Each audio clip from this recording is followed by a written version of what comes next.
Buen día para todos, mi nombre es Luisa Fernanda Gómez Rubio y mi compañera Natalia Durango Rivera. Bienvenidos a este podcast informativo donde hablaremos sobre el tipo de sociedad y sujeto en la educación.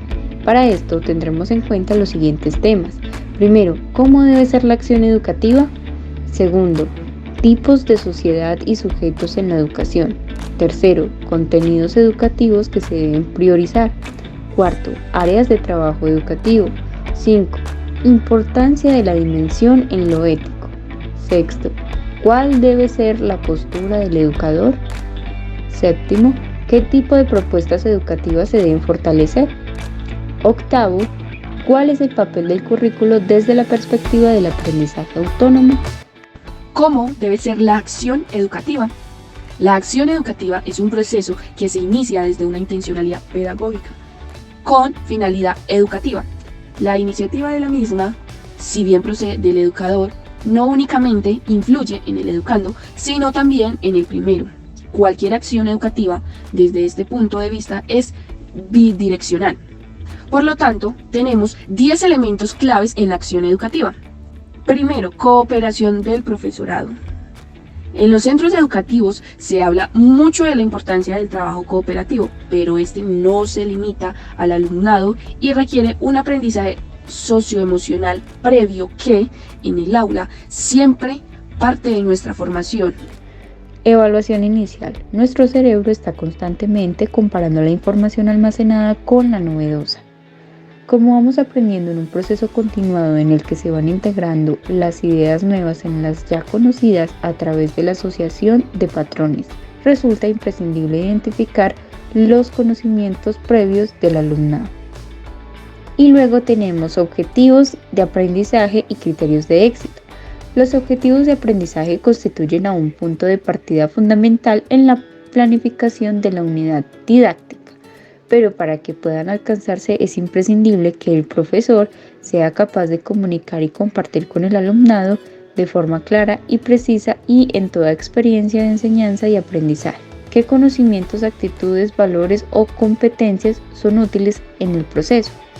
Junto a ello, los criterios de éxito, si son claros y concretos, permitirán a los estudiantes conocer cómo y cuándo alcanzan los objetivos de aprendizaje. Y también podemos involucrarlos en su creación. Atención. La neurociencia ha confirmado que la atención no constituye un proceso cerebral único, ya que existen diferentes redes atencionales que hacen intervenir circuitos neuronales, regiones cerebrales y neurotransmisores concretos, y que siguen procesos de desarrollo distintos. Especialmente relevante en educación es la red de control o atención ejecutiva que permite al estudiante focalizar la atención de forma voluntaria, inhibiendo estímulos irrelevantes. Ahora tenemos pensamiento crítico y creativo. El aprendizaje requiere dotar de sentido y significado lo que se está trabajando. Las necesidades educativas de los tiempos actuales van más allá de los contenidos curriculares concretos. Trabajo cooperativo. El aprendizaje constituye un proceso social. En la vida compartimos aprendizajes y vivimos junto a otras personas. Pero esas situaciones de aprendizaje no prevalecen en muchas escuelas. Se aprenden en grupo, pero no como grupo. Evaluación formativa. Tradicionalmente, los profesores se han centrado en transmitir de forma correcta los conocimientos y no tanto en entender las causas por las que los alumnos no comprenden. Tipo de sociedad y sujeto en la educación. ¿Cuáles son los sujetos de la educación? Se suele llamar sujeto de la educación al individuo que va a ser educado o al que se le va a enseñar. Un sujeto supuestamente preexistente a la relación educativa, estudiando por la psicología evolutiva y en general las ciencias de la educación. Entonces, el sujeto y objeto de la educación sería el hombre, por el solo hecho de ser educable, porque la educación consiste en dar al hombre todos aquellos elementos que se traducen en plenitud de vida. Y el hombre es por su naturaleza cultural susceptible de asimilar esos elementos. Además, según el contexto en el que la educación se imparte, puede ser formal, no formal e informal. La educación formal se imparte en centros educativos y presenta 3 características: está regulada, es intencional y está planificada. Educación no formal es un tipo de educación que es intencional y organizada, pero que está fuera del ámbito formal, por lo que no existe ley alguna y no está regulada por la esfera gubernamental. ¿Cuáles son los contenidos educativos que se deben priorizar? En el currículo priorizado se han considerado los siguientes aspectos fundamentales.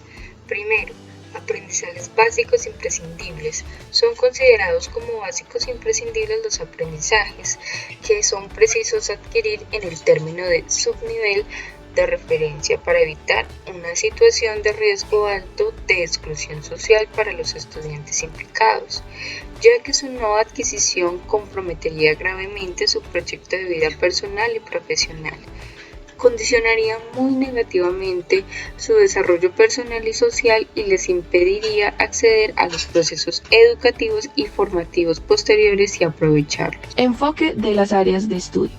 En función del desarrollo de habilidades y conocimientos encaminados al fortalecimiento de las áreas disciplinares. Complejidad.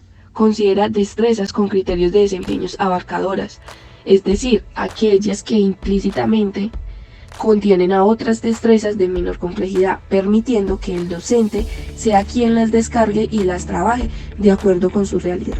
La educación inicial tiene la gran oportunidad de formar en habilidades para toda su vida.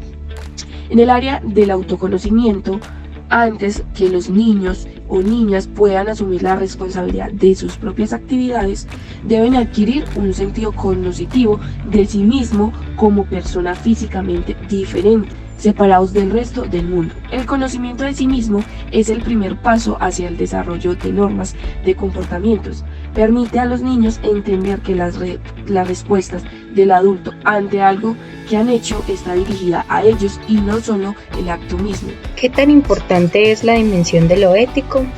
La dimensión ética es reconocida como valoraciones, significados e interpretaciones éticas que incluyen valores morales, inmersos en el proceso de investigación científica, lo cual se materializa en su formación como investigadores y como normas a cumplir en el ejercicio docente. Esta dimensión ética en la educación focaliza la horizontalidad y transversalidad que tienen la moral, los valores morales y el humanismo. En este proceso, que no se reducen solo a algunos normativos en la ética pedagógica, con el que por lo general muchos asocian la aplicación de la ética al campo de la educación y de la pedagogía, posiciones ya superadas en esta concepción de la ética aplicada en la educación, lo que se evidencia en los fundamentos éticos, morales y axiológicos de la política educacional, la pedagogía como teoría y práctica de la educación integral, la teoría y práctica de la educación moral y ciudadana, metodologías, medios y estrategias, la esfera de las múltiples relaciones, de la comunicación y el trato interpersonales entre todos los implicados en el proceso educativo, como parte del clima moral del escenario de la escuela y del contexto socioeconómico de la familia y de la comunidad, formando parte del sistema de influencias sociales, incluyendo las redes sociales, los grupos informales, los medios de comunicación, entre otros. ¿Cuál debe ser la postura del educador? La postura del educador debe ser abierta a sugerencias, flexible con sus educandos, tener autoridad pero no siendo autoritario, interés práctico. Una condición fundamental del buen maestro es su compromiso con la formación humana. Formar es influir en la manera de ser y actuar de los alumnos, y es un proceso que involucra tanto la razón como la sensibilidad. La posibilidad de fomentar exige al maestro un proyecto de vida consecuente con los principios que orienta su labor educativa.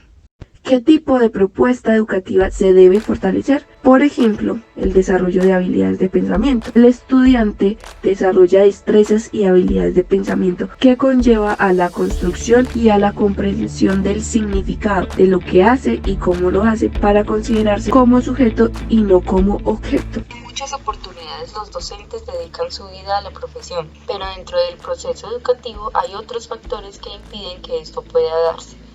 Desde este punto de vista, vemos algunas propuestas de parte del cuerpo docente que pueden ejecutarse. Por ejemplo, tener un sistema educativo correctamente constituido, una mayor autonomía para los centros educativos, volver a valorar la realización de evoluciones, disminuir el número de alumnos en las aulas, aumentar la formación del profesorado, habilitar las instituciones de material y equipos tecnológicos, promover estrategias de tipo vocacional para desarrollar habilidades adicionales, integrar a los padres o representantes a programación de formación, aplicar estrategias sobre escuelas innovadoras.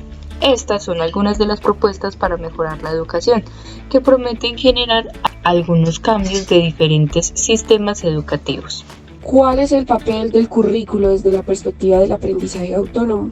Juega un papel decisivo la comprensión e interpretación del todo y las partes en la construcción del conocimiento. En otras palabras, la persona debe poseer un pensamiento de reversibilidad para realizar ejercicios mentales en torno a los conceptos, las categorías y las teorías, debido a que la construcción del conocimiento no tiene sentido si el estudiante no relaciona los conocimientos previos con la nueva información, es decir, enseñar conceptos desligados de los conocimientos que posee el aprendizaje es un aprendizaje infructuoso porque fomenta un conocimiento vago o memorístico, sin contar una inteligencia encarnada que moldea la experiencia cognitiva. Y hasta aquí nuestro podcast informativo.